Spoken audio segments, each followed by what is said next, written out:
Mi nuera robó $5 millones de la herencia de mi difunto hijo y me gritó en la cara.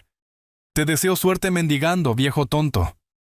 Ella pensaba que yo era un jubilado indefenso, pero llamé a mi abogado. Cancelé su villa de lujo, vendí su Mercedes y arruiné su vida para siempre. Y cuando me llamó 210 veces llorando y suplicando piedad, la justicia apenas estaba comenzando. Antes de continuar, por favor suscríbete al canal y escribe en los comentarios qué hora es donde estás ahora. La puerta se abrió antes de que pudiera tocar. Valeria estaba allí, con el cabello perfectamente peinado, usando un vestido de diseñador que costaba más que mi pensión mensual. Detrás de ella escuché el zumbido de herramientas eléctricas y voces de hombres gritando medidas. El olor a pintura fresca me golpeó como una ola. ¡Arturo! Su sonrisa no llegaba a sus ojos. No es un buen momento. Sostuve el sobre en alto. Traje algo para ayudar con los gastos. Esa mañana me había sentado a la mesa de mi cocina en el barrio antiguo y había extendido un cheque por $50,000. Casi un tercio de mis ahorros líquidos. Diego hubiera querido que yo cuidara de Valeria durante esta difícil transición. La había imaginado luchando con los costos del funeral, los pagos de la hipoteca, las facturas interminables que la muerte deja tras de sí. El viaje en coche desde mi barrio latino hacia la zona exclusiva de la ciudad había tomado 25 minutos. Tiempo que pasé ensayando palabras de consuelo que ahora se sentían inútiles ante su postura impaciente. Valeria, sé que esto ha sido imposiblemente difícil. Quería ayudar con los gastos. Eso no es necesario, Arturo. Me las estoy arreglando bien. Por favor, Diego era mi hijo. Déjame hacer esto por él. Ella hizo una pausa. Algo calculador cruzó sus facciones. Está bien. Entra un minuto, pero realmente estoy ocupada. Cuando se hizo a un lado de mala gana, mis ojos captaron todo a la vez. La cocina había sido destripada. Los nuevos electrodomésticos de acero inoxidable todavía tenían la película protectora, el tipo de refrigerador de gama alta que había visto en revistas en el consultorio del médico. 2 trabajadores con monos salpicados de pintura estaban colocando azulejos intrincados en lo que solía ser un pasillo sencillo. A través de la entrada de la sala, vi etiquetas de muebles de restauración colgando de un sofá de cuero enorme. ¿Estás haciendo algunas renovaciones? Solo cosas que Diego y yo habíamos planeado. Es mejor mantenerse ocupada, ¿no? Mantiene mi mente alejada de todo. Este debe ser un momento costoso, dije. Su tono se afiló como una cuchilla. Puedo permitírmelo, Arturo. Diego proveyó bien. Tomé notas mentales de todo. Los números de modelo en los electrodomésticos. El nombre de la empresa contratista visible en una orden de trabajo pegada a la pared. La forma en que las manos de Valeria temblaban ligeramente cuando le entregué el cheque a pesar de su actitud fría. Viejos hábitos de 40 años navegando barcos. Observar condiciones, notar anomalías, ajustar el curso en consecuencia. Valeria tomó el cheque de mi mano, miró la cantidad y lo dobló una vez antes de guardarlo en su bolsillo. Sin ceremonia. Sin gratitud más allá de las palabras. Gracias, Arturo. Eso es útil. Sin abrazo, sin lágrimas. Solo un asentimiento rápido como si hubiera entregado una pizza. Revisó su teléfono. Tecleó algo. Luego miró más allá de mí hacia la puerta. En realidad estoy en medio de reuniones con contratistas, así que... 50,000. Debería cubrir los costos del funeral y darte un respiro por unos meses. Ella apenas miró el cheque en su bolsillo. Cierto, gracias. No necesitas agradecerme. La familia cuida de la familia. Por supuesto. Ella se posicionó entre la sala y yo todo el tiempo, angulando su cuerpo como una barrera. Cuando intenté dar un paso más adentro para ver el trabajo que se estaba haciendo, ella se movió conmigo, manteniendo esa pared humana. Sus ojos seguían moviéndose hacia su teléfono, a los trabajadores, a la puerta, a cualquier lugar menos a mi cara. La cocina se ve cara, dije, tratando de mantener mi voz neutral. La risa de Valeria salió demasiado aguda. Diego siempre quiso que yo tuviera cosas bonitas. Él hubiera querido esto. Pasado, ya hablaba en pasado, como si él hubiera estado muerto por años en lugar de semanas. Tocó la nueva encimera, mármol, probablemente italiano, como si estuviera reclamando territorio. Me quedé allí, rodeado por el olor a dinero nuevo siendo gastado, y mi mente regresó 20 años atrás. Diego a los 18 años. Carta de aceptación a la universidad en sus manos temblorosas, yo escribiendo cheques de matrícula semestre tras semestre. Porque su madre no podía ayudar. Diego a los 28, desesperado por su primera casa, yo cofirmando el préstamo y cubriendo el pago inicial cuando el banco quería más pruebas de ingresos. Diego llamando cada domingo. «Papá, ¿quieres venir a ver a Lucía? Valeria tiene mandados, siempre ahí, siempre ayudando, siempre a quien él recurría cuando la vida se complicaba. Realmente necesito volver con los contratistas. Están cobrando por hora», dijo ella. «Entiendo. Tal vez podría pasar este fin de semana. ¿Ver a Lucía? Lucía está ocupada. Escuela, actividades. Te avisaré». La pared entre nosotros se sentía física ahora, sólida como el nuevo mármol. «¿Llamarás si necesitas algo?» «Seguro, llamaré». Ella ya estaba abriendo la puerta, una mano en el marco como si pudiera cerrarla sin importar si yo había salido completamente o no. No discutí, no cuestioné, no presioné. Había aprendido paciencia en el océano. A veces esperas a que la tormenta muestre su verdadera dirección antes de cambiar el curso. Diego te amaba mucho. Ella hizo una pausa. Algo parpadeó en sus ojos que podría haber sido emoción genuina. Sé que lo hacía. Él querría que estuvieras cuidada. Y lo estoy. Gracias por pasar, Arturo. Caminé de regreso a mi viejo auto estacionado entre un auto alemán y otro de lujo en su calle. El camión de los trabajadores tenía pintado «Renovaciones de élite» en el costado. Había visto sus anuncios. Sabía que no eran baratos. Dentro de mi auto me senté por un minuto completo, motor apagado, mirando esa casa. Diego se había ido hacía exactamente 32 días. Valeria estaba remodelando como si hubiera ganado la lotería. Algo fundamental estaba mal con esta imagen, pero no podía ver el cuadro completo todavía. Saqué mi teléfono y escribí notas en la aplicación. Refrigerador de lujo, 12,000 mínimo. Sofá de marca, 8,000 más. Azulejo importado, $50 por pie cuadrado instalado. Contratista de gama alta, probablemente un proyecto de $100,000 mínimo. Mis $50,000 de repente se sintieron como una gota en un océano que no entendía todavía. El motor arrancó y me incorporé al tráfico, viendo la casa de Valeria retroceder en mi espejo retrovisor. Ella estaba de pie en la entrada, con el teléfono ya presionado contra su oreja, hablando con alguien con gestos animados. Luego entró y la puerta se cerró con una finalidad que se sintió como un veredicto. El sobre del Banco Nacional estaba en la mesa de mi cocina como una serpiente enroscada. Papel oficial, pesado, el tipo de correspondencia que cambia todo. Había regresado de la casa de Valeria hacía 3 días, esa sensación de inquietud todavía agitándose en mis entrañas cuando esto llegó. Lo abrí con mi café enfriándose a mi lado. La cuenta número terminada en 4,792 ha sido cerrada. Efectivo inmediatamente. Todos los activos han sido transferidos según la designación de beneficiario y la última voluntad y testamento. Para preguntas sobre la distribución del patrimonio, por favor contacte a nuestra división de servicios sucesorios. Mis manos empezaron a temblar. Esa era la cuenta de Diego, nuestra cuenta conjunta.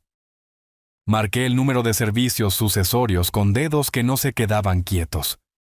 La representante, una mujer llamada Patricia con una voz de simpatía practicada, explicó todo en un cuidadoso lenguaje bancario.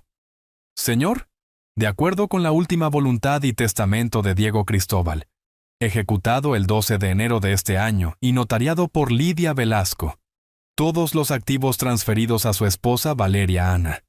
El valor total del patrimonio procesado fue de $5.200.000. 5 millones. Mi hijo valía $5 millones y yo no había sabido el número hasta que se fue. Debe haber un error. Teníamos un testamento diferente. Hace 4 años, Diego estableció una división de 60-40. Se suponía que yo recibiría el 40%. Entiendo, señor, pero el testamento más reciente reemplaza cualquier documento anterior. El testamento de enero está debidamente ejecutado y notariado. Todos los requisitos legales se han cumplido. Hace 4 años, Diego y yo nos habíamos sentado en una cafetería en la avenida principal, discutiendo la mortalidad como si fuera abstracta. Él acababa de comprar un seguro de vida, una póliza de $2.800.000, porque Valeria quería seguridad. Papá, obviamente todo va para Valeria primero, pero lo estoy configurando 60-40. Ella obtiene la mayoría, tú obtienes el 40%. Me criaste solo, pagaste por todo. Esto es tu seguro también. Nos habíamos dado la mano. Él me había mostrado el documento, firmado y oficial. Ese testamento existía. Entonces, ¿cómo existía este nuevo? Pasé 1 hora después de la llamada telefónica construyendo mi caso como solía trazar cartas de navegación. Cada documento organizado cronológicamente. Cada correo electrónico impreso con encabezados mostrando fechas e información del remitente. Incluso llamé al antiguo agente de seguros de Diego. Confirmé que la póliza existía y que Valeria era de hecho la beneficiaria principal. Pero eso no explicaba el cambio de testamento. El agente no había oído hablar de un nuevo testamento. Imprimí cada intercambio de correo electrónico con Diego sobre finanzas. Encontré la copia del testamento original que me había enviado como archivo digital en el año 2021. Reuní los estados de cuenta bancarios mostrando mi nombre en la cuenta conjunta. Metí todo en una carpeta amarilla. El viaje a la zona exclusiva esa tarde se sintió diferente al de hace 3 días. No había misión de misericordia esta vez. Mi mandíbula estaba tensa, mis nudillos blancos en el volante. Los vecindarios se volvían progresivamente más ricos a medida que conducía. Casas modestas dando paso a mansiones. Mi ira creciendo con cada milla. Su entrada me detuvo en seco. El Mercedes-Benz Clase S estaba allí brillando bajo el sol. Placas del concesionario todavía puestas. Esa perfección de auto nuevo que cuesta más de $100.000. Mientras me detenía detrás de él, Valeria emergió del auto. Bolsas de tiendas de lujo en ambas manos.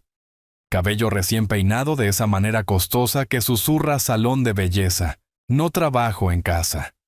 Me vio y su cara hizo algo complicado. Sorpresa, luego molestia, luego una dureza que nunca había visto antes. Caminó hacia mí como si fuera dueña del mundo, lo cual en cierto modo ahora lo era. Esas bolsas de compras probablemente contenían $5.000 en ropa y accesorios. No se apresuró, no pareció preocupada. ¿Por qué lo haría? Ella tenía todo el dinero y aparentemente pensaba que yo no tenía poder. Valeria, recibí una carta del banco. Cerraron la cuenta de Diego. Eso es correcto. Liquidación del patrimonio. Procedimiento estándar.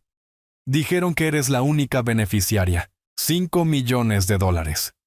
Su pausa duró solo un instante demasiado largo. También correcto. Diego me dejó todo. Eso no es lo que decía el testamento hace 4 años. Lo discutimos. Se suponía que yo obtendría el 40%. La gente cambia de opinión, Arturo. Diego hizo un nuevo testamento en enero. ¿Enero? Él nunca me lo dijo. Hablábamos todas las semanas. ¿Por qué te lo diría a ti? Era su decisión, su dinero. Dentro de su casa renovada, rodeada por el dinero que de alguna manera había adquirido, extendí los papeles sobre la isla de su cocina sistemáticamente. Testamento original, división 60-40. Estados de cuenta bancarios. Mi nombre como titular conjunto de la cuenta. La carta, activos transferidos enteramente a ella. Explica esto, dije manteniendo mi voz nivelada. Ella miró hacia abajo. Se encogió de hombros. Diego hizo un nuevo testamento, su elección. Mi nombre está en él ahora. Es su dinero, soy su padre. Lo crié solo desde los 6 años. Pagué su educación, su primera casa. Ella me interrumpió como si yo fuera un extraño molestándola. Y él lo apreciaba. Pero no te debía nada por ser su padre. Ese era tu trabajo. Cuando presioné sobre la fecha de enero, sobre por qué Diego nunca lo mencionó, Valeria realmente dio un paso más cerca de mí, usando su altura y proximidad como un arma. ¿Crees que puedes desafiarme? ¿Crees que tus preguntas importan? El banco tiene todos los documentos legales. Tú no tienes nada. Señaló a su puerta. Es hora de que te vayas. Voy a llamar a mi abogado. Algo no está bien aquí. Su risa fue como vidrio rompiéndose. ¿Tu abogado? ¿Te refieres al tipo que puedes pagar con una pensión de capitán? Yo tengo recursos. Tú no tienes nada, Arturo. Diego me contó sobre tus finanzas, viviendo en esa casa pequeña en el barrio viejo, conduciendo un auto de 15 años. Apenas estás sobreviviendo. Eso no es... Su voz se elevó, desatando algo cruel que nunca había presenciado antes. Te deseo suerte mendigando, viejo tonto. Adelante, llama a un abogado. Ni siquiera puedes pagar uno bueno. La máscara se cayó completamente, y debajo había alguien que nunca había conocido. Alguien que me veía como un obstáculo, no como familia. No puedes simplemente robarme. ¿Robar? No robé nada. Mi nombre está en el testamento. Mi nombre está en las cuentas bancarias ahora. Mi nombre está en el título de esta casa. Todo es legal. Diego no habría hecho esto. Diego hizo esto. Porque me amaba. Porque estuve con él durante 12 años, no tú. Tú eras solo el viejo que aparecía para las fiestas. Eso no es verdad. Ella se movió hacia mí, manos gesticulando despido. Fuera de mi casa. Me mantuve firme. Esto no ha terminado. Oh, se acabó. Perdiste. Los viejos siempre pierden. ¿Crees que tu pensión de capitán te ayudará a pelear contra mí en la corte? Para cuando ahorres para un abogado. El estatuto de limitaciones habrá pasado. Mientras me guiaba físicamente hacia la puerta, su mano en mi hombro como si yo fuera un niño siendo despedido. Miré alrededor una vez más. Nuevo arte en las paredes. Muebles de diseñador. A través de la ventana, una camioneta de servicio de limpieza de piscinas estacionada afuera. Cada detalle bloqueado en mi memoria. En la puerta, mantuve mi voz tranquila. Cometiste un error, Valeria. El único error fue dejarte entrar. No vuelvas. La puerta se cerró de golpe detrás de mí, lo suficientemente fuerte como para hacer vibrar el marco. Caminé hacia mi auto, entré, me senté allí por un momento mientras la rabia y el cálculo luchaban por el control. Luego algo cambió. El padre afligido se evaporó, reemplazado por algo más viejo, más frío. Algo que había comandado barcos a través de tormentas, y sabía cómo esperar, cómo planificar, cómo atacar cuando el momento fuera exactamente el correcto. Valeria pensó que había despedido a un anciano impotente. Pensó que me arrastraría derrotado. No tenía idea de lo que acababa de despertar. Arranqué el motor, me alejé de su mansión y capté mi reflejo en el espejo retrovisor. Una pequeña sonrisa cruzó mi cara. El tipo que solía usar cuando había detectado un error de navegación que todos los demás habían pasado por alto. Ella había subestimado al viejo lobo de mar. Ese fue su primer y fatal error. No dormí esa noche. No pude. Las palabras de Valeria seguían repitiéndose como un disco rayado. Viejo tonto. No puedes pagar un abogado. No tienes nada. Al amanecer, estaba sentado en la mesa de mi cocina con café y un número de teléfono. No había llamado en 2 años. Roberto Fonseca. Habíamos navegado juntos en los años 70, jóvenes navegando el Caribe en barcos de carga, antes de que él cambiara el océano por la escuela de leyes. Ahora era uno de los mejores abogados de sucesiones de la ciudad. Si alguien podía ayudarme, era Roberto. Marqué a las 8 en punto. Roberto contestó al segundo tono, su voz aún con ese ligero acento del norte. Nunca había perdido, a pesar de 40 años en el estado. Roberto, soy Arturo. Necesito ayuda. ¿Arturo? Ha pasado demasiado tiempo, viejo amigo. ¿Qué está pasando? Mi hijo Diego murió en un accidente automovilístico el mes pasado. Su esposa robó toda su herencia. ¿$5 millones? El silencio duró exactamente 10 segundos. ¿Robó? Esa es una palabra fuerte. Ella falsificó un testamento. Necesito que lo pruebes. Ven a mi oficina ahora mismo. Nos encargaremos de esto. Ya estaba tomando mis llaves. Su oficina estaba en el centro. 30 minutos de tráfico cooperaron y llegué en 25. El ascensor se abrió en el piso 12 hacia puertas de vidrio grabadas con Fonseca y Asociados, en letras elegantes. Roberto me recibió en la recepción él mismo. 72 años ahora, de cabello gris pero de ojos agudos, usando un traje que costaba más que mi pensión mensual. Me llevó a una sala de conferencias con ventanas de piso a techo, con vista a la bahía. Extendí ambos testamentos sobre la mesa de caoba, el original del año 2021 que Diego me había enviado, y la copia del banco del supuesto Nuevo Testamento. Guíame a través de la línea de tiempo. ¿Cuándo creó Diego el testamento original? Hace 4 años, 2021. Lo discutimos en detalle. 60% para Valeria, 40% para mí. ¿Y este Nuevo Testamento afirma que él lo cambió al 100% para ella? Supuestamente en enero, pero Diego nunca lo mencionó. Hablábamos todas las semanas. Roberto sacó gafas de lectura de su bolsillo y examinó ambos documentos con la intensidad de un cirujano. Sus dedos se detuvieron en un nombre. Lidia Velasco, notaria pública. Acercó su computadora portátil, tecleó rápidamente en lo que parecía ser una base de datos estatal. Sus cejas se levantaron. Arturo, esta mujer perdió su licencia de notaria el 18 de diciembre del año 2024, revocada permanentemente por falsificar documentos en 2 transacciones inmobiliarias separadas. Giró la pantalla hacia mí. Registro oficial del Estado. Fecha de revocación clara como el día.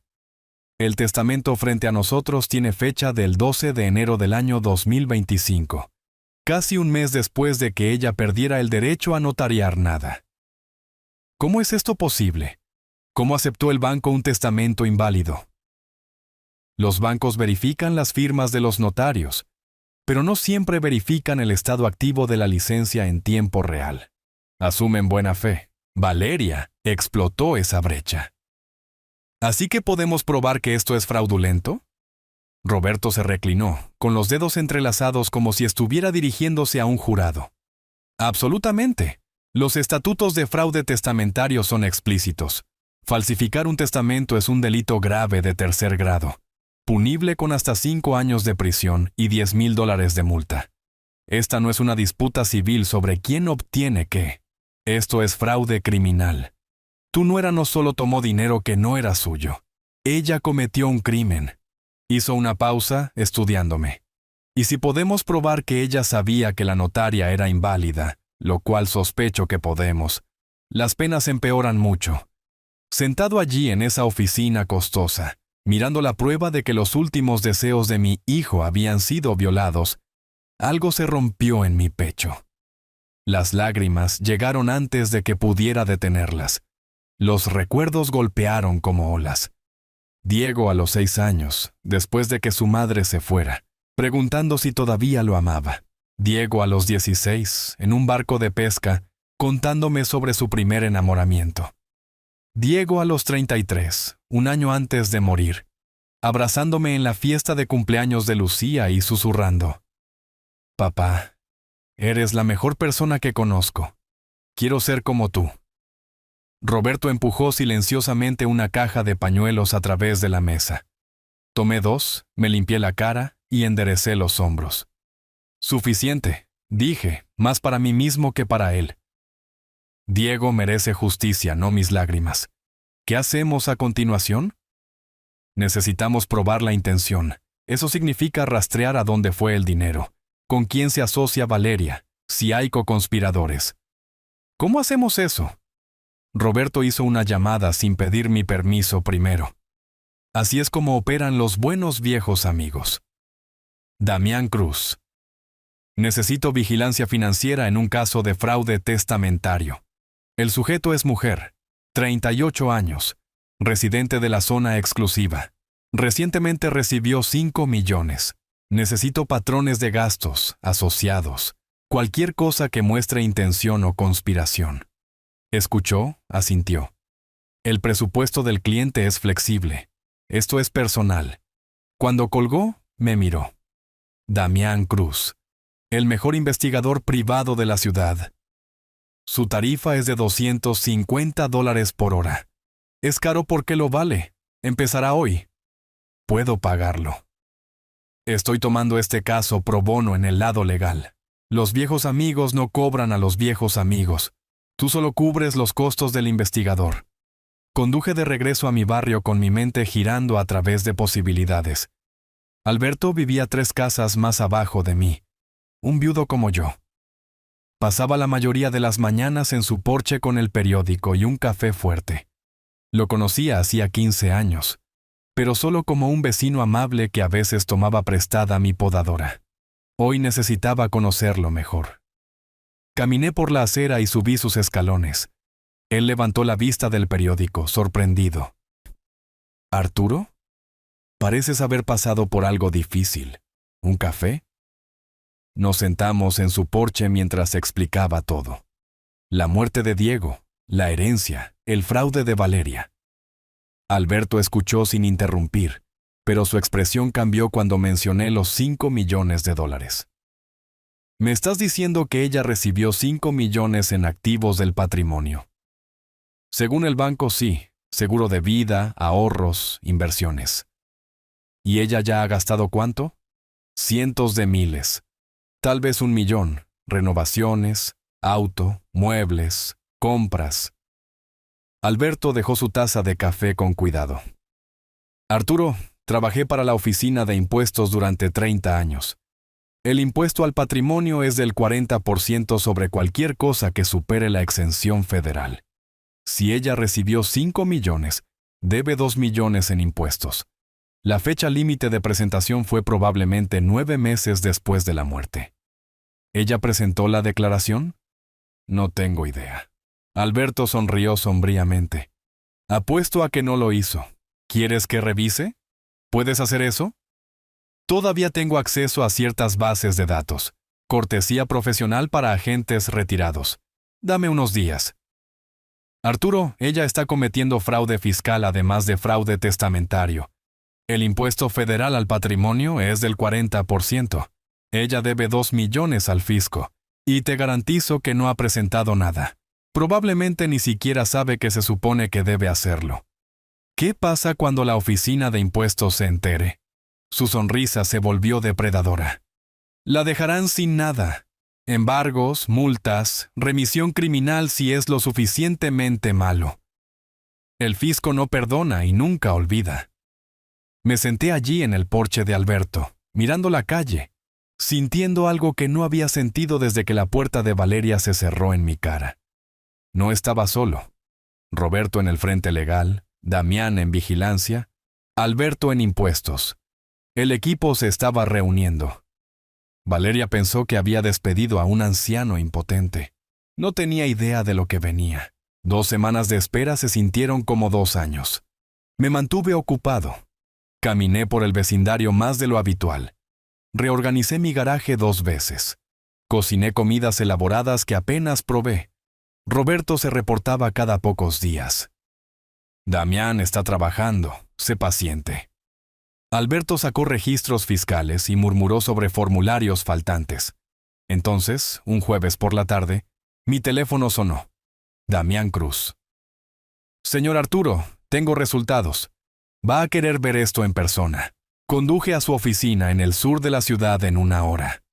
Damián Cruz operaba desde una pequeña oficina sobre una cafetería, el tipo de lugar por el que pasaría sin notar. Adentro, El espacio era un caos organizado.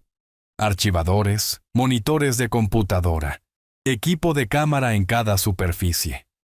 Damián mismo era de unos 50 años, compacto y preciso, con los ojos atentos de alguien que había pasado una carrera observando a personas que no querían ser observadas. Extendió fotografías sobre su escritorio como un jugador de póker, revelando una mano ganadora. Señor Arturo, gracias por venir. Tengo resultados completos de 2 semanas de vigilancia. Dijo que querría ver esto en persona. Eso suena siniestro. Siniestro para su nuera. Útil para usted. Ella ha sido notablemente descuidada. Muéstrame todo. Empecemos con los gastos, luego llegaremos a las partes realmente interesantes. Damián tenía recibos, estados de cuenta de tarjetas de crédito, fotos de vigilancia con marcas de tiempo. Valeria en tiendas de lujo en 3 ocasiones separadas en una semana, saliendo con bolsas de compras de marcas europeas. Daño total. $47,000.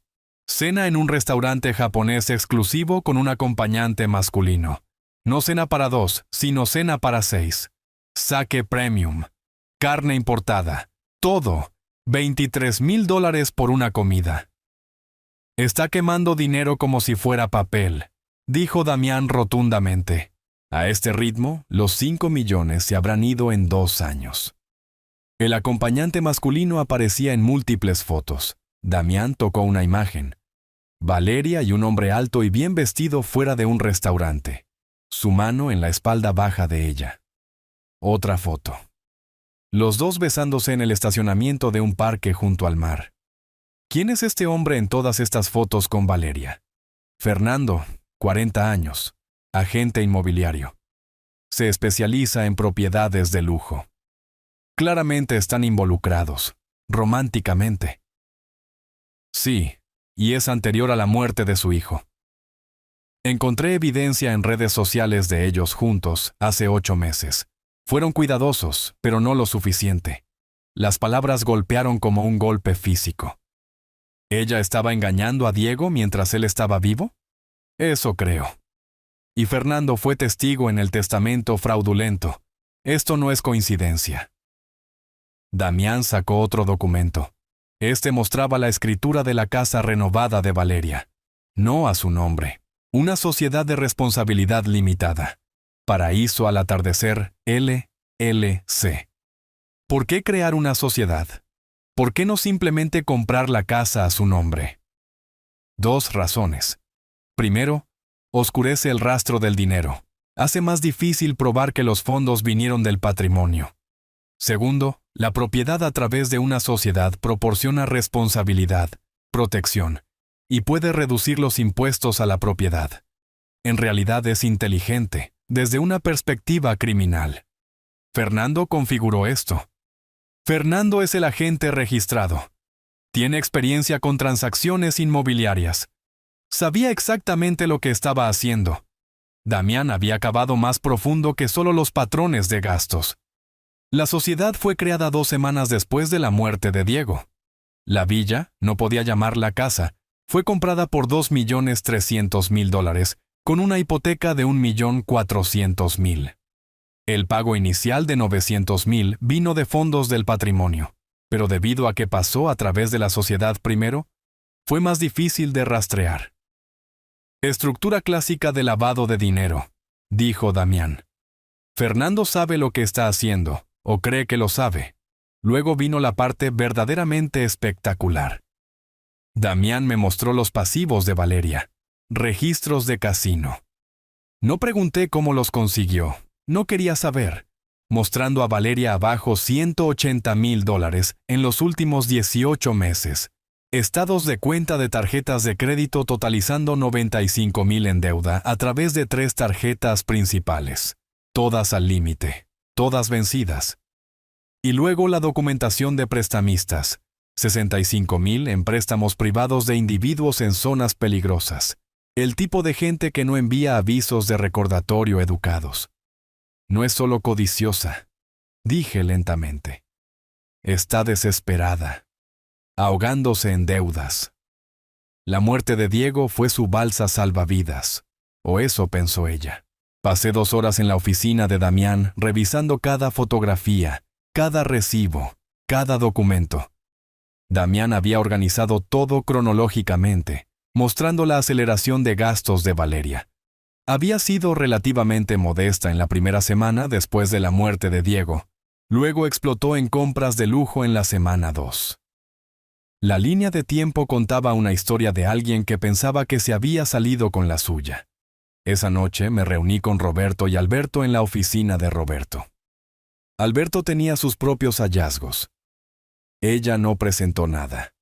Ni declaración federal de impuestos sobre el patrimonio, ni declaración estatal, ni declaraciones de impuestos sobre donaciones por la transferencia a la sociedad. Ella debe a la oficina de impuestos aproximadamente $2 millones, y ellos ni siquiera saben que ella existe todavía. Alberto sonrió como un depredador. Pero lo sabrán. Roberto, cuando vio toda la evidencia de Damián, inmediatamente comenzó a construir una línea de tiempo de conspiración en la pizarra de su oficina. Muerte de Diego en marzo. Contacto inmediato de Valeria con Fernando. La formación de la sociedad. La firma del testamento fraudulento con Fernando como testigo. Las transferencias de dinero. La compra de la villa. Esto no es fraude oportunista, dijo Roberto, marcador en mano. Esto es premeditado. Fernando la ayudó desde el día 1. Planearon esto juntos. La evidencia de Damián es sólida. Tenemos prueba de fraude, prueba de conspiración, prueba de evasión de impuestos. El ángulo de los impuestos por sí solo podría destruirla. 2 millones en impuestos no pagados más multas e intereses. Ella nunca se recuperará financieramente. ¿Cuál es nuestro primer movimiento? Roberto mantuvo su marcador. Presentamos una solicitud en la Corte de Sucesiones para anular el testamento fraudulento. Simultáneamente, presentamos denuncias penales por falsificación y fraude. Y Alberto, notificarás a la oficina de impuestos. Ya redacté la carta, la enviaré anónimamente, pero con suficiente detalle para que investiguen inmediatamente. Sentado en la oficina de Roberto esa noche, mirando la pizarra cubierta con evidencia de traición, sentí que algo cambiaba dentro de mí. No ir allá, más frío que eso. Cálculo. La codicia de Valeria la había vuelto estúpida. La incompetencia de Fernando había dejado un rastro que una persona ciega podría seguir.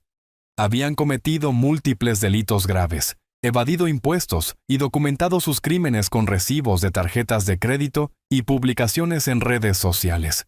Arturo, esto se va a poner feo. Valeria peleará. ¿Estás preparado para eso? Ella me llamó viejo tonto. Dijo que no podía pagar un abogado. Dijo que moriría mendigando. ¿Y ahora? Ahora está a punto de aprender que viejo no significa impotente. Ella y Fernando cometieron todos los errores posibles. Su codicia los hizo descuidados. Su arrogancia los hizo imprudentes. Alberto asintió. Caminaron hacia una trampa que ellos mismos construyeron. Me quedé mirando el tablero de evidencia. Fotografías, recibos, documentos legales, formularios de impuestos. Todo lo que necesitábamos para desmantelar el imperio robado de Valeria. Es hora de dar el primer golpe, dije en voz baja. Y será devastador. Roberto sonrió.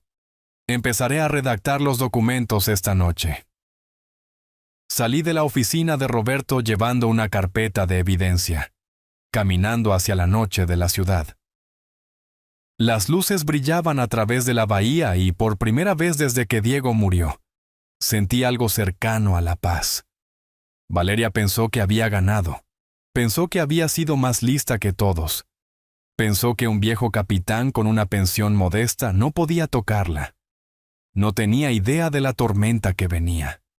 Roberto me llamó al amanecer. Es hora, Arturo. Voy a presentar esto esta mañana. Las 3 peticiones simultáneamente. ¿Estás listo para lo que viene?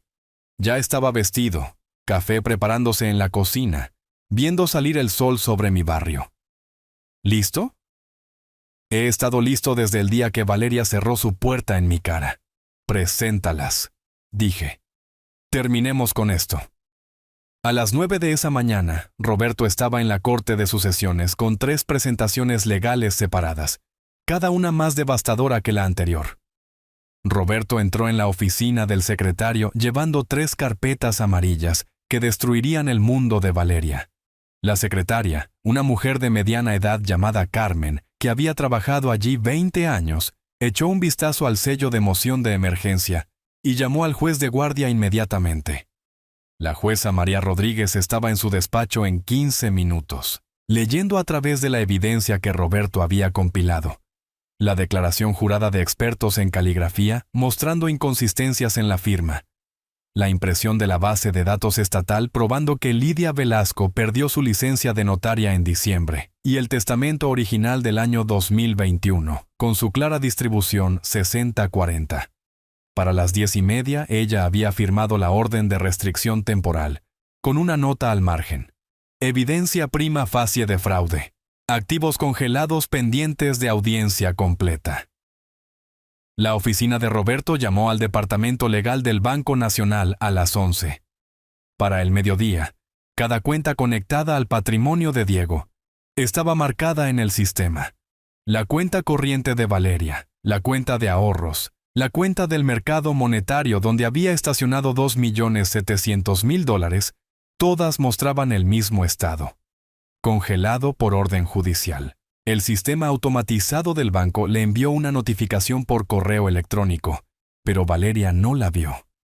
Todavía estaba dormida habiéndose quedado despierta hasta tarde la noche anterior comprando en línea una copa de vino espumoso en su mesita de noche, perdiendo gas en la luz de la mañana. A la mañana siguiente, el alguacil llegó a la villa de Valeria a las 6:47 exactamente, la hora más temprana permitida para el servicio civil. Tocó el timbre 3 veces antes de que Valeria apareciera. Con ojos borrosos, usando una bata de seda que costaba $800, su cabello desordenado, maquillaje corrido. Valeria Ana, tengo documentos judiciales para usted. Le entregó el sobre grueso y le hizo firmar el recibo. Ella se quedó allí en su vestíbulo de piso de mármol, descalza, leyendo la primera página. Petición para anular testamento fraudulento. Sus manos empezaron a temblar. Para la tercera página, denuncia penal por falsificación. Estaba sentada en el suelo. Papeles esparcidos a su alrededor, su respiración llegando en jadeos cortos. Su primera llamada fue a Fernando. Saben que el abogado de Arturo presentó una demanda contra mí. Lo están llamando fraude.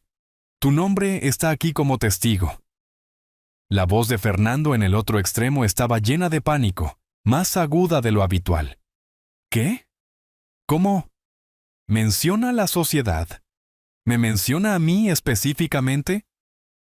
Él no estaba preguntando cómo ayudarla. Estaba preguntando en cuántos problemas estaba él. Sus llamadas de la segunda a la 16ª fueron a Arturo. Todas fueron directo al correo de voz. Dejó mensajes que progresaron de confundidos a enojados, a desesperados. Arturo, ¿qué es esto? Arturo, no puedes hacer esto. Arturo, por favor, necesitamos hablar. Escuché cada uno más tarde sentado en mi cocina con Alberto, ambos con café, reproduciéndolos en altavoz. Alberto sacudió la cabeza. Realmente pensó que se había salido con la suya. Me había preparado para las llamadas de Valeria poniendo mi teléfono en modo no molestar, con excepciones solo para Roberto, Alberto y Damián. Cada llamada de Valeria iba al correo de voz automáticamente. No la bloqueé.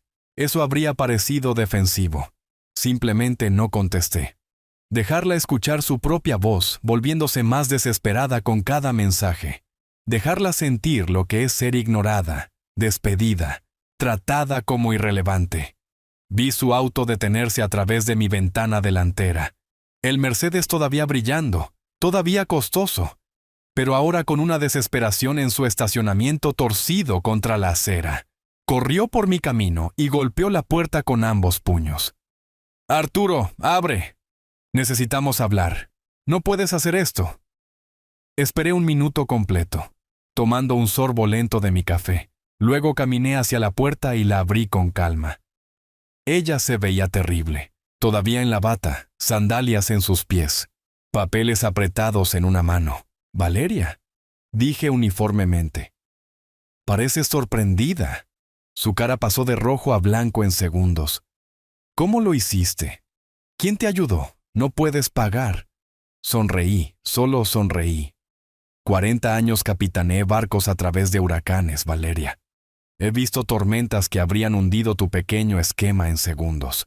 Me subestimaste. Ese fue tu error. No entiendes. Tengo deudas. Necesito este dinero. Robaste a mi hijo muerto. Faltaste al respeto a su memoria. Me llamaste mendigo. No quise decir... Sí, lo hiciste. Y ahora aprenderás lo que significa cruzar a alguien que realmente tiene poder. ¿Qué vas a hacer? Mi sonrisa se amplió ligeramente. Ya lo hice. Revisa tus cuentas bancarias. Cerré la puerta antes de que pudiera responder. Eché el cerrojo y caminé de regreso a mi café. A través de la ventana, la vi parada en mi porche, temblando antes de finalmente tropezar de regreso a su auto. Roberto no solo había presentado las peticiones, las había orquestado para el máximo impacto. La denuncia penal fue a la oficina del fiscal del estado simultáneamente con las presentaciones de sucesiones. También había enviado copias de cortesía a la oficina de impuestos y al Departamento de Ingresos del Estado marcando los problemas fiscales de Valeria. Para el almuerzo, 5 entidades gubernamentales diferentes sabían sobre Valeria y su presunto fraude. Roberto tenía un contacto en el periódico local, una reportera de asuntos legales llamada Sandra, que cubría casos de sucesiones y patrimonio. Le había dado un consejo 3 días antes. Gran caso de fraude patrimonial en camino. $5 millones. Viuda de la zona exclusiva. Sandra había preparado la historia con anticipación, solo esperando la presentación. El artículo apareció en línea esa misma tarde, impreso a la mañana siguiente. Pequeño artículo en la página B7, pero dañino. Mujer local acusada de falsificar testamento, robando patrimonio de 5 millones. El nombre completo de Valeria, su vecindario, los conceptos básicos de la acusación. Suficiente para que sus vecinos lo vieran. Para la noche, Valeria había descubierto que sus cuentas bancarias estaban congeladas cuando su tarjeta de crédito fue rechazada en una gasolinera. Trató de llamar al banco. Pasó 40 minutos en espera, solo para que le dijeran cuentas bajo congelación ordenada por la corte. Ninguna transacción permitida. Trató de retirar efectivo de un cajero automático. Rechazado. Había iniciado sesión en su banca en línea. Leyó alertas en cada cuenta. Llamó a Fernando de nuevo, histérica ahora, y él le dijo que no podía ser visto con ella. No podía ayudar. Tenía que protegerse a sí mismo. Estaba sola, en bancarrota y aterrorizada, todo en el lapso de 12 horas.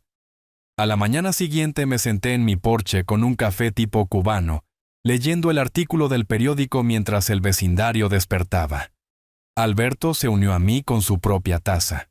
Ese fue solo el primer día. Dije en voz baja doblando el periódico. Las próximas 3 semanas serán su ejecución financiera. Alberto asintió lentamente. El barco está haciendo agua ahora. Lo vemos hundirse.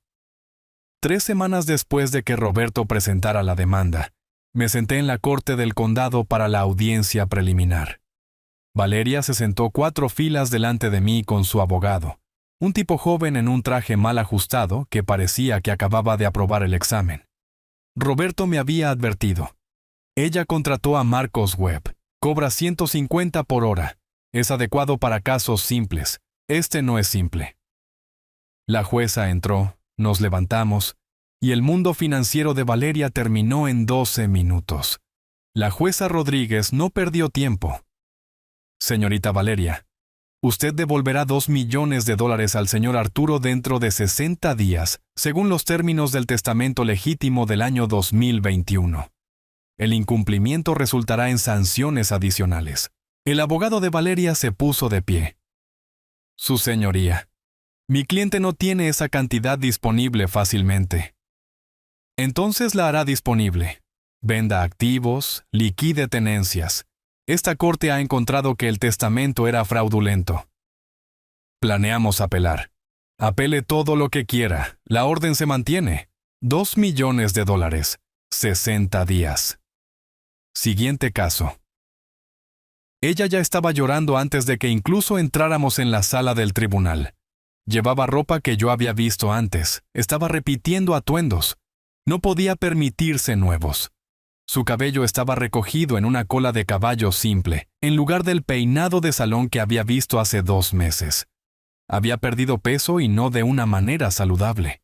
Su cara estaba demacrada, ojos huecos. Esto no era solo presión financiera. Esto era un colapso total de vida. Después de la audiencia, el abogado de Valeria expuso la brutal realidad en el pasillo del tribunal. Lo escuché más tarde a través de la vigilancia continua de Damián. Cuentas bancarias con 427,000 restantes de los 5 millones originales. Bienes raíces. La villa valía 2,300,000, pero con una hipoteca de 1,400,000, que Fernando había asegurado de alguna manera sin la verificación de ingresos adecuada. El banco ahora exigía documentación, amenazando con la ejecución hipotecaria. Auto. Mercedes. Clase S en arrendamiento. 2,100 por mes, ya 2 meses atrasados. Servicios financieros enviando avisos finales. Muebles y renovaciones. 340,000 gastados. 90% financiado a través de tarjetas de crédito que ahora estaban al límite y vencidas. Ella tenía tal vez $500,000 en activos líquidos y semilíquidos. Me debía 2 millones a mí más, cualquier interés que la corte agregara. Las matemáticas no funcionaban. 2 días después de la audiencia en la corte, Valeria recibió un sobre grueso del Departamento del Tesoro, Servicio de Impuestos Internos, Oficina de Cumplimiento Fiscal. La carta era cordial de esa manera aterradora, que solo la Oficina de Impuestos puede manejar. Nuestros registros indican que no se presentó declaración de impuestos sobre el patrimonio para el patrimonio de Diego Cristóbal. Impuesto federal sobre el patrimonio adeudado, $2,087,450. Multas por presentación tardía, intereses acumulados, cantidad total adeudada. Por favor, remita el pago dentro de los 30 días o contacte a nuestra oficina para establecer un plan de pago. Alberto tenía razón, se la habían comido viva y apenas estaban comenzando. Luego vendría el Departamento de Ingresos del Estado con su propia factura. Fernando, para su mínimo crédito, trató de ayudar a Valeria a vender la villa rápidamente. La listó en 2,5 millones esperando obtener lo suficiente después de la hipoteca para darle a Valeria un respiro. En una semana tenía 2 compradores serios. Entonces Roberto presentó un gravamen contra la propiedad por los 2 millones que Valeria me debía más honorarios de abogados y costos judiciales. De repente vender se volvió imposible. Cualquier búsqueda de título del comprador revelaría el gravamen, y ningún banco aprobaría una hipoteca sobre una propiedad con ese tipo de carga. Fernando llamó a Roberto, trató de negociar. La respuesta de Roberto fue educada y final. El gravamen se queda hasta que al señor Arturo se le pague en su totalidad. Que tenga un buen día. Fernando dejó de devolver las llamadas de Valeria después de eso. Héctor llegó un sábado por la tarde en una camioneta negra con vidrios polarizados. Fue educado, casi amable, mientras estaba en la puerta de Valeria, explicando que su empleador, nunca dijo quién, estaba preocupado por el préstamo de $65,000, que ahora tenía 4 meses de atraso.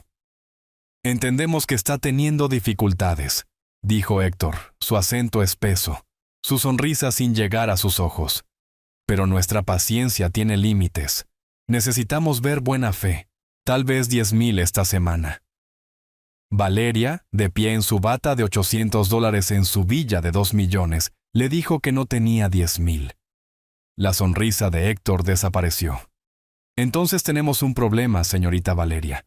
Un problema serio. Volveré el próximo sábado. Tenga algo para mí. Se fue sin decir adiós. Valeria se quedó en su vestíbulo temblando durante 20 minutos después de que su camioneta se alejó.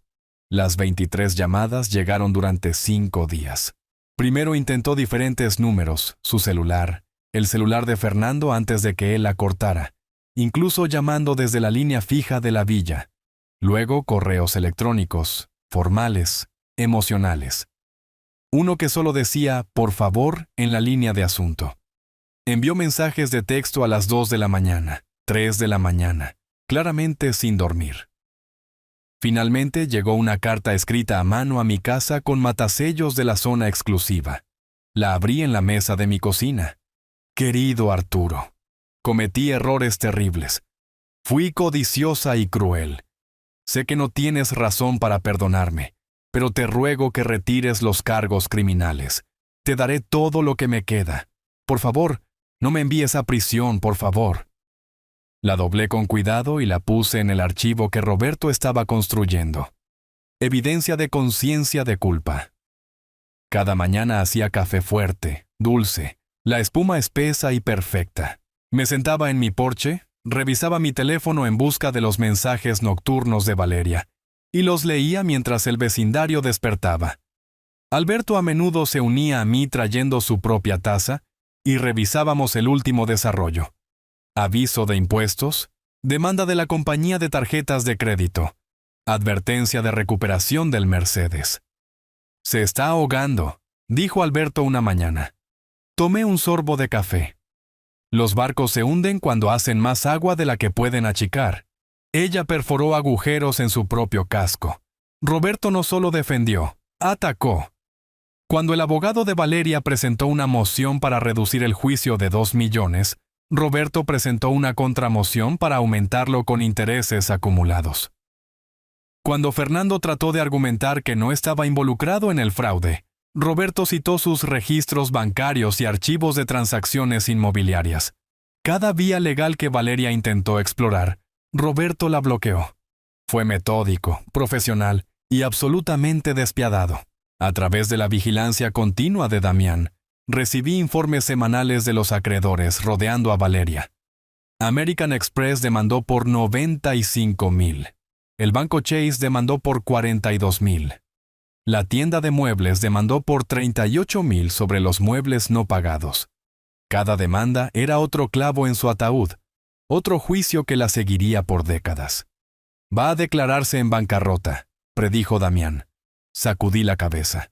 La bancarrota no descarga juicios por fraude ni sanciones criminales, ni deuda tributaria. Está atrapada. 3 semanas. El imperio que vi construir con dinero robado tardó 3 semanas en desmoronarse.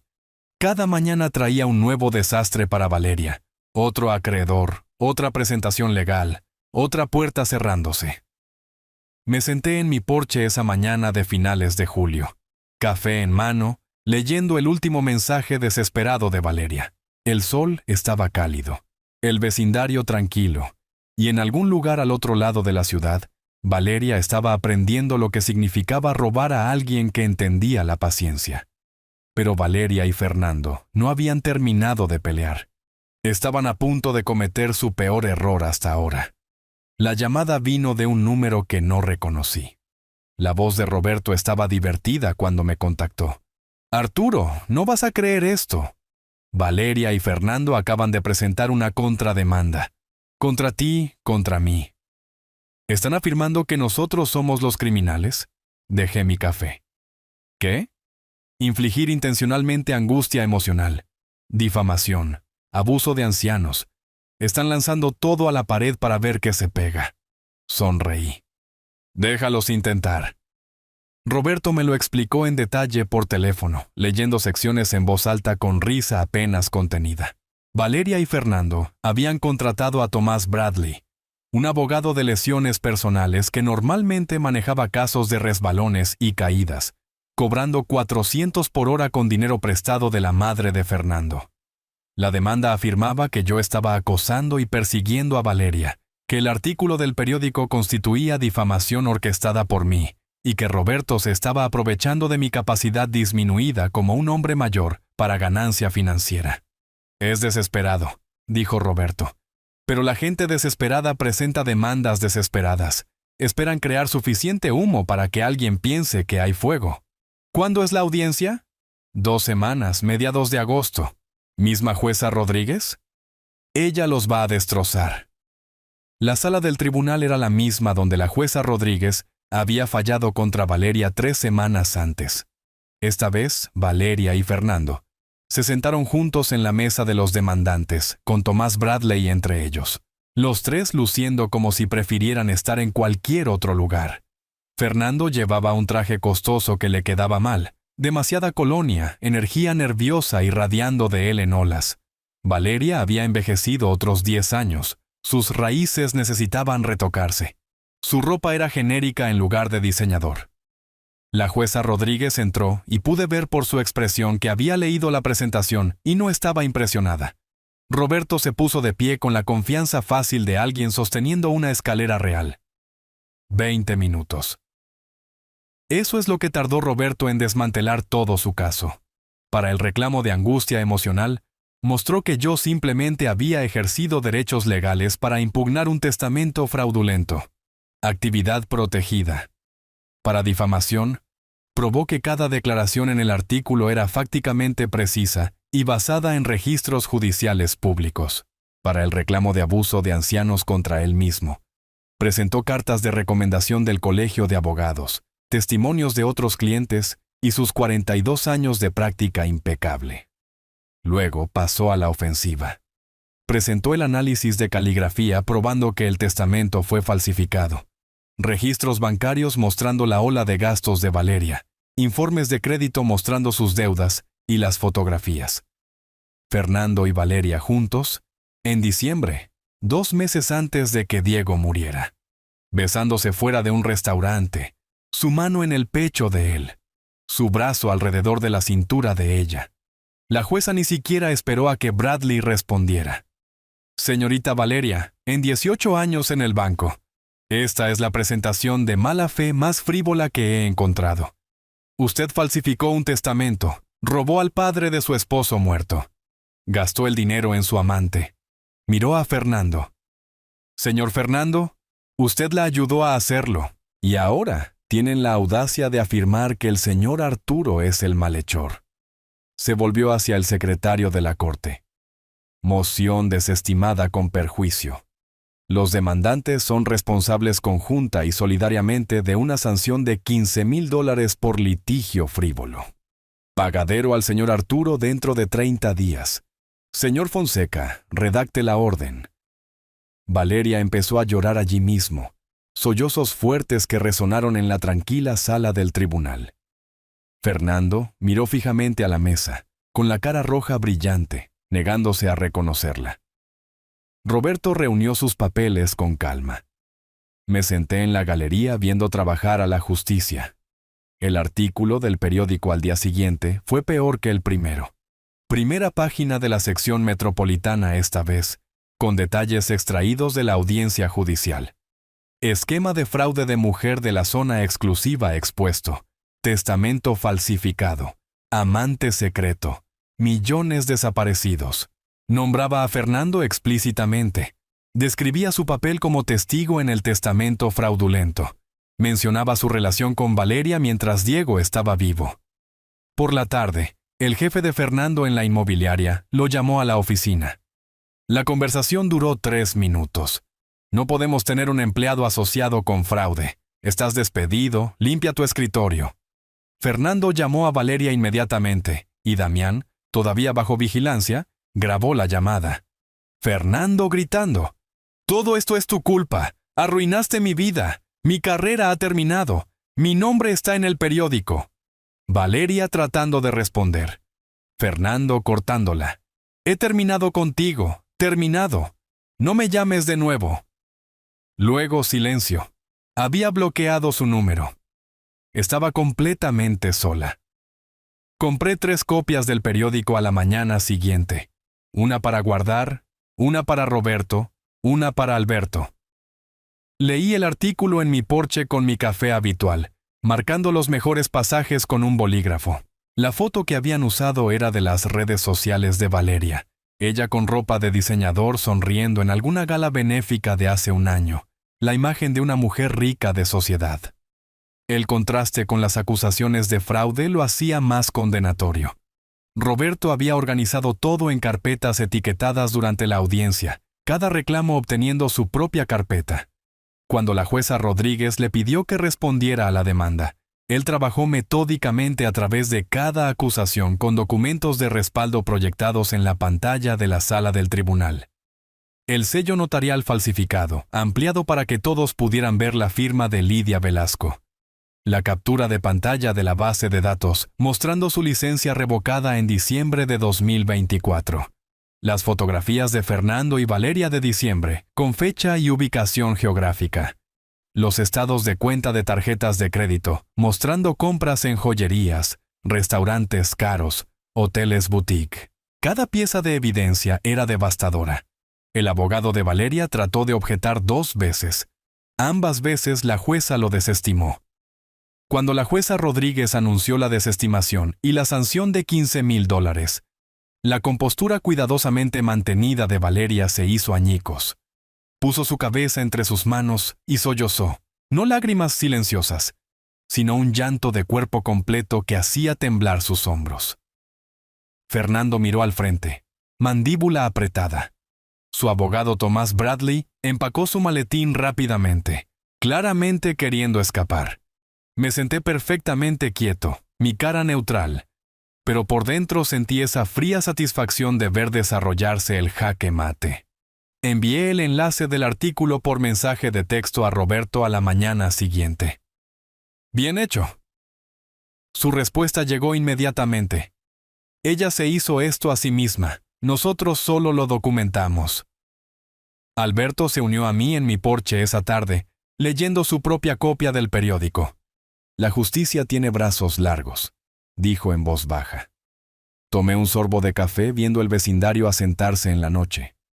Pero siempre alcanza su objetivo. El mundo de Valeria terminó una pieza a la vez.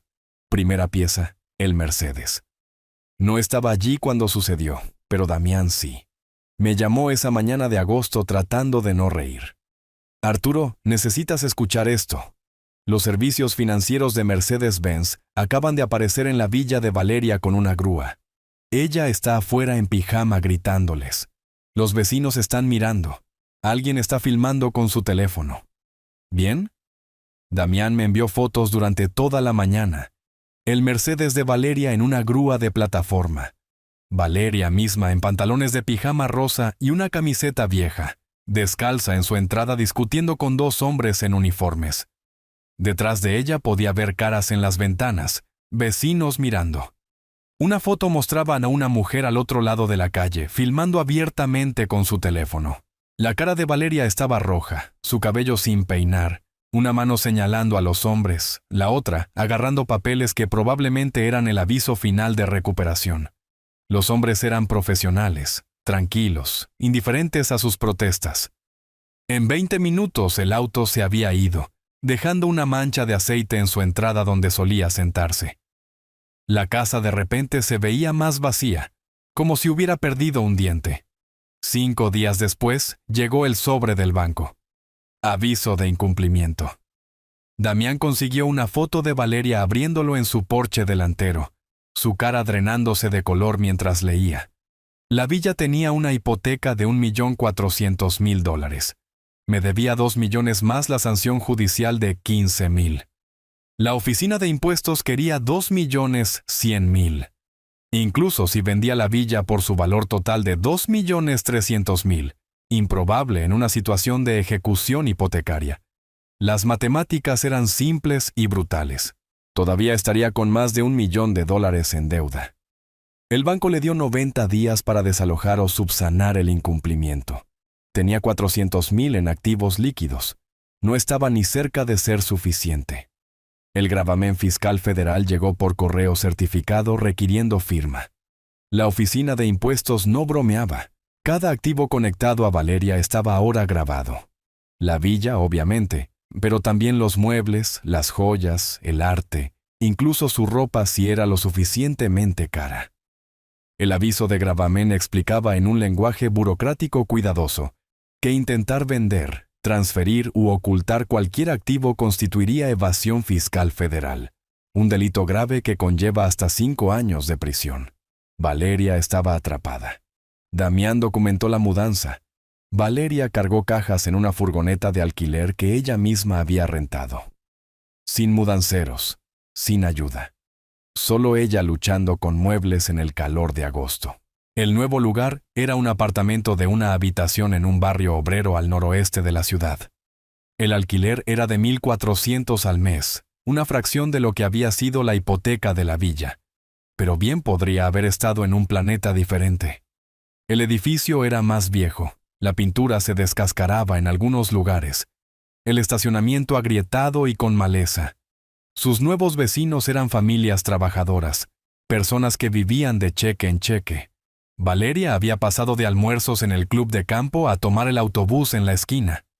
La foto final de Damián del día de la mudanza la mostraba sentada en los escalones del apartamento al anochecer, sola, con la cara entre las manos, rodeada de cajas. Todavía necesitaba desempacar.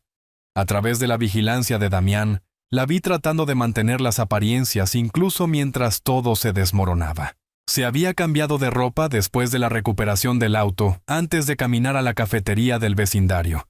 Se puso maquillaje, trató de verse normal. Pero los vecinos sabían. Las noticias viajaban rápido en la zona exclusiva.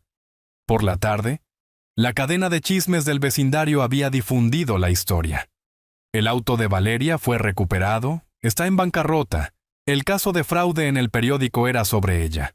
Sus antiguas amigas del club de lectura, grupo de tenis, juntas de caridad. Cuando las llamó, dejaron de contestar. Una mujer captada en la cámara de Damián literalmente cruzó la calle para evitar hablar con Valeria. Muerte social en tiempo real. Elegí un restaurante latino deliberadamente, comida casera, el tipo de lugar que se sentía como hogar. No pretencioso ni caro. Lucía llegó luciendo tan parecida a Diego que dolía. Los mismos ojos, la misma forma de moverse. Tenía 35 años ahora, enseñando en una escuela primaria, y me abrazó tan fuerte que pensé que mis costillas crujirían. Pedimos café y croquetas y ella empezó a hablar. Abuelo, necesito decirte cosas sobre Valeria, sobre papá. La historia salió en pedazos.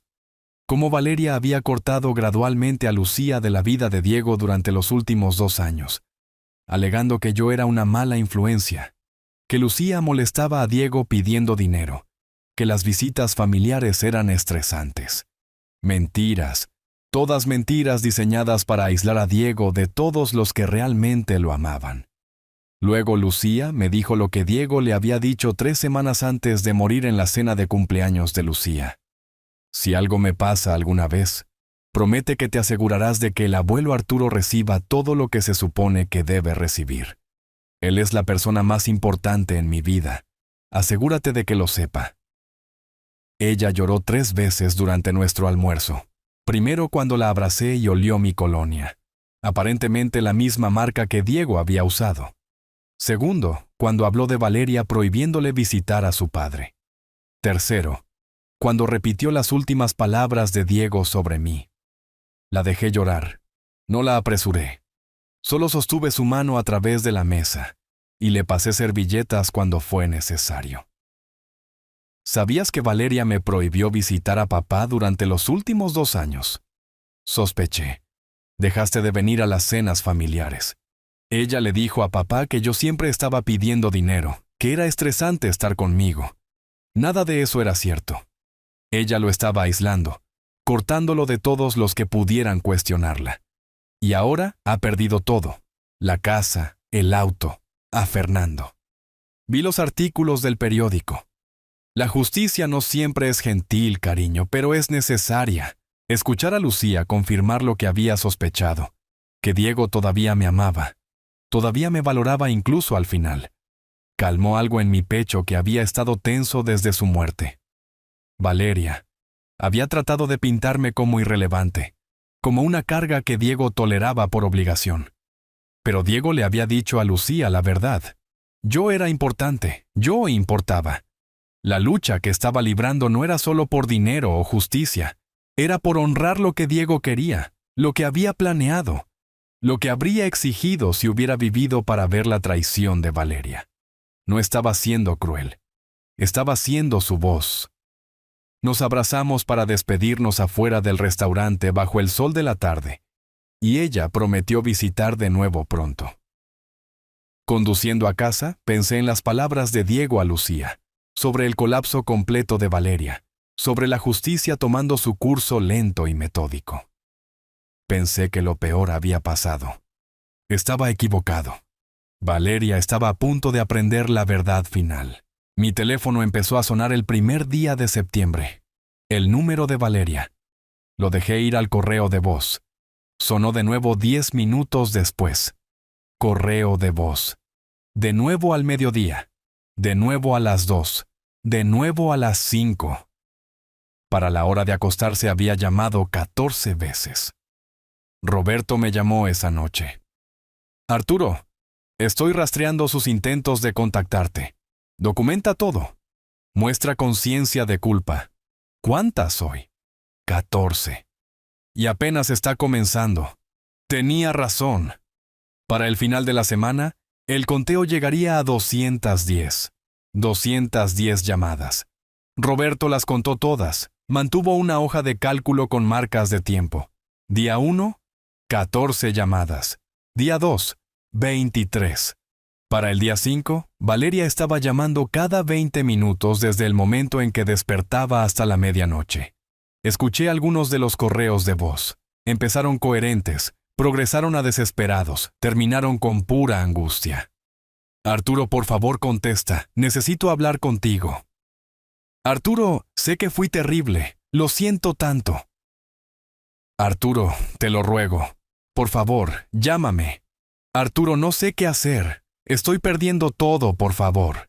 El último correo de voz en el día 6 fue 3 minutos de llanto tan fuerte que apenas podía formar palabras.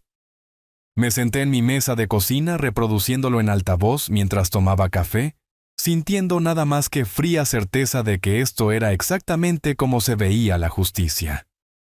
Ella llegó un domingo por la tarde a principios de septiembre. Tomó el autobús desde su nuevo barrio hasta el mío, un viaje que probablemente tomó 1 hora con trasbordos. Observé desde mi ventana mientras caminaba por mi calle, luciendo disminuida de alguna manera, como si se hubiera encogido físicamente.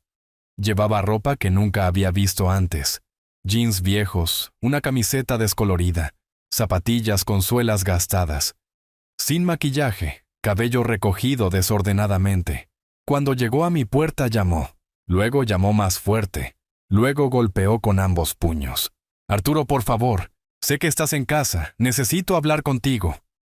Siguió así durante 10 minutos, 20, 1 hora. Alberto salió de su casa, me dio una mirada inquisitiva a través de mi ventana. Sacudí la cabeza.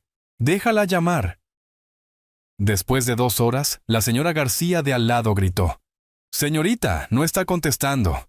Tal vez vuelva en otro momento. Valeria se deslizó para sentarse en los escalones de mi porche, con la cabeza entre las manos. Fue entonces cuando decidí abrir la puerta. La miré hacia abajo. Ella se puso de pie rápidamente.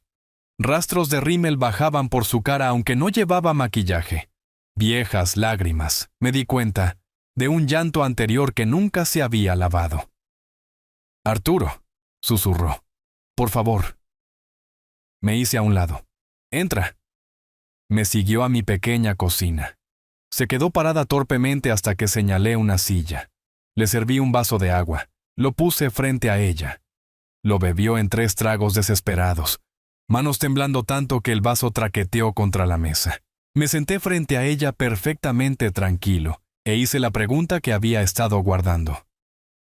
Valeria, ¿sabes por qué Diego me dejó el 40% en su testamento? Ella balbuceó algunas respuestas inadecuadas. No sé, porque eres su padre. Se sentía obligado. Me levanté y caminé hacia el armario de mi dormitorio. Desde el estante trasero, detrás de viejos suéteres y cajas de fotografías, saqué una carpeta que había guardado allí durante años.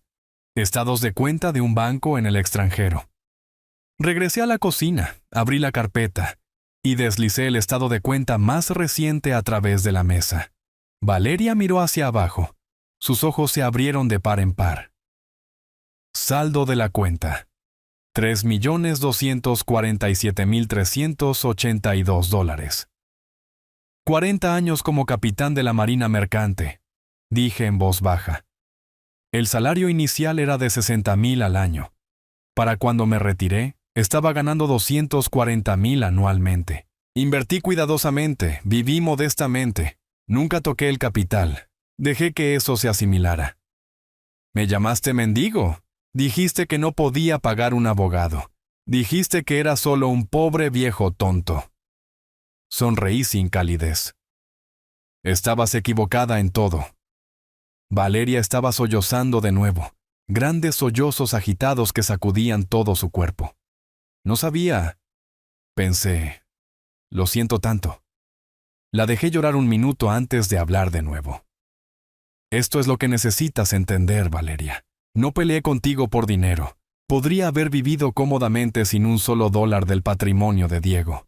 Peleé contigo por algo más importante: el honor de Diego, su memoria, sus deseos explícitos que violaste. Me incliné hacia adelante. Robaste a mi hijo muerto. Falsificaste su testamento. Faltaste al respeto a todo lo que construyó y todo lo que valoraba. Y lo hiciste porque pensaste que yo era débil, pobre e impotente. Me puse de pie. Estabas equivocada, y ahora sabes la verdad. Tuve el poder para destruirte todo el tiempo. Solo elegí hacerlo legalmente. Ella me miró, cara destruida por las lágrimas. ¿Puedes perdonarme alguna vez? Consideré la pregunta honestamente. Tal vez algún día, dentro de años. Pero no hoy. Hoy necesitas vivir con lo que hiciste. Caminé hacia la puerta, la abrí. Ella se levantó lentamente, moviéndose como alguien del doble de su edad, y pasó junto a mí sin otra palabra. La vi caminar por mi calle hacia la parada del autobús, hombros encorvados, sola. 3 semanas después nos enfrentamos una última vez en la corte. La sala del tribunal se sentía diferente en la última semana de septiembre, más ligera de alguna manera. Tal vez era el sol de la mañana entrando a través de las ventanas altas. O tal vez era saber que después de 6 meses de guerra legal, este era finalmente el final. La jueza Rodríguez entró a las 9 en punto, su túnica negra ondeando, su expresión profesional. Valeria estaba en la mesa de los acusados con su abogado abrumado, luciendo pequeña y derrotada. Me paré con Roberto y Lucía sintiendo algo cercano a la paz. Terminemos con esto, dijo la jueza abriendo su archivo. La jueza no desperdició palabras. Después de revisar toda la evidencia, testimonios y precedentes legales, esta corte hace las siguientes determinaciones.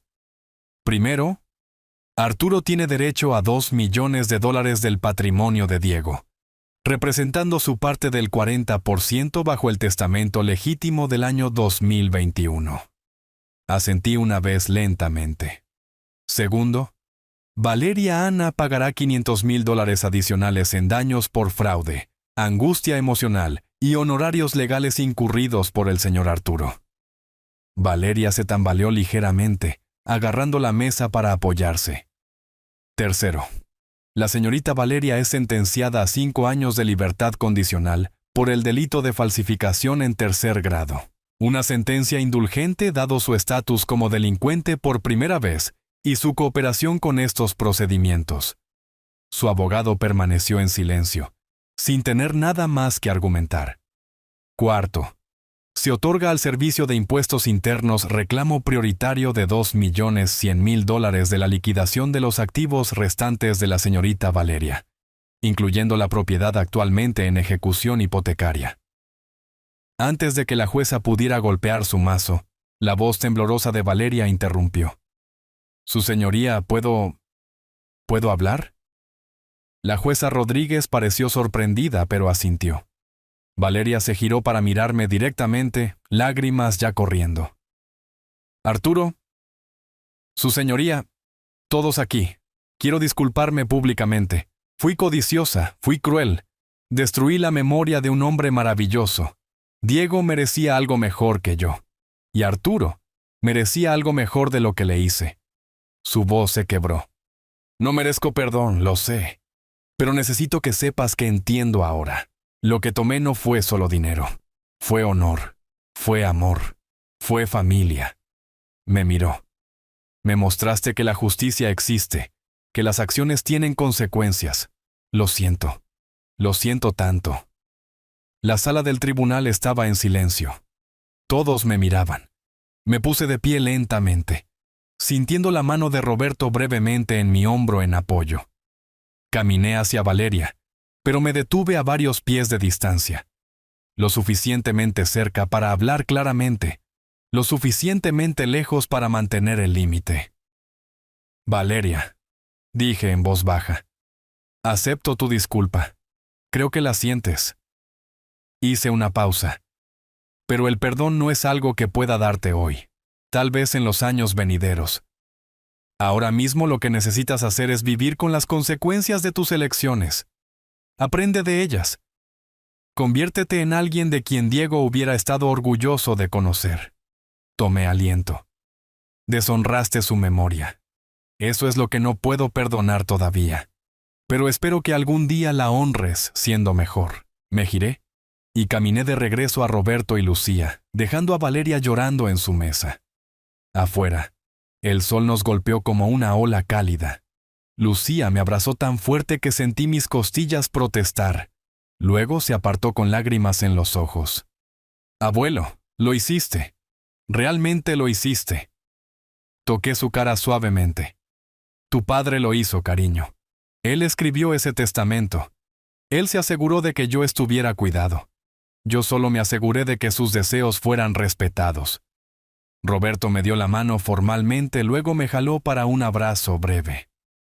40 años he practicado leyes, dijo. Este podría ser el caso más satisfactorio que he ganado.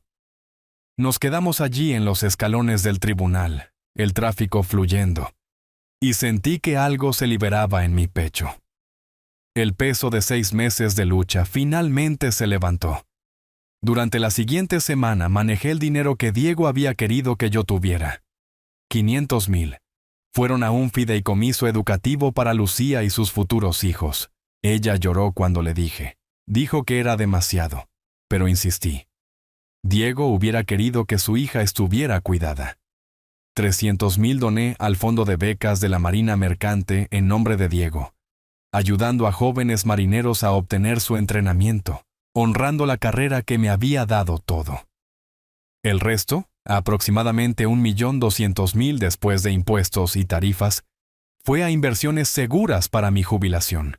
No necesitaba lujos, necesitaba seguridad y paz. Valeria, escuché a través del informe final de Damián. Se mudó a un estudio en el sur de la ciudad. Consiguió un trabajo en una tienda minorista y otro como limpiadora nocturna. Pasaría los próximos 15 años pagando deudas. Fernando nunca recuperó su carrera inmobiliaria, visto por última vez trabajando en un concesionario de autos usados. Su codicia les había costado todo. 3 días después de la audiencia final, estaba de vuelta en mi porche. La misma rutina que había tenido durante 15 años. Despertar a las 6, hacer café, leer el periódico, regar el pequeño jardín, caminar a la tienda de la esquina por pan fresco. Nada había cambiado en mi vida diaria, excepto que ahora tenía dinero en el banco que nunca necesitaría tocar. Seguridad por el resto de mis días y la prueba de que había honrado los deseos de mi hijo. Esa noche mi teléfono sonó. Alberto. Arturo, ¿te apetece una cerveza? Estoy asando pollo. Me reí. Una cerveza suena perfecto, amigo. Mismos amigos, mismo vecindario, misma vida, solo con la justicia finalmente servida. Me senté en mi porche mientras el sol se ponía, pintando el cielo en naranjas y rosas. El café estaba fuerte. La tarde era cálida y en algún lugar a la distancia podía escuchar el sonido de niños jugando en el patio de un vecino. Diego hubiera querido esto. No venganza, no crueldad, sino justicia. Sus deseos honrados, su memoria protegida, su hija segura. Había sido capitán durante 40 años. Aprendí a navegar tormentas y mares tranquilos por igual. Esta había sido una tormenta feroz y personal. pero la había capeado de la misma manera que había capeado todo, con paciencia, estrategia y la certeza de que la experiencia vence a la arrogancia cada vez. El viejo lobo de mar había prevalecido. No a través de la fuerza, sino a través de la ley. No a través de la rabia, sino a través de la resolución. Y ahora, finalmente, podía descansar. Si te gustó esta historia, por favor dale me gusta a este video, suscríbete al canal y comparte tus impresiones de esta historia en los comentarios.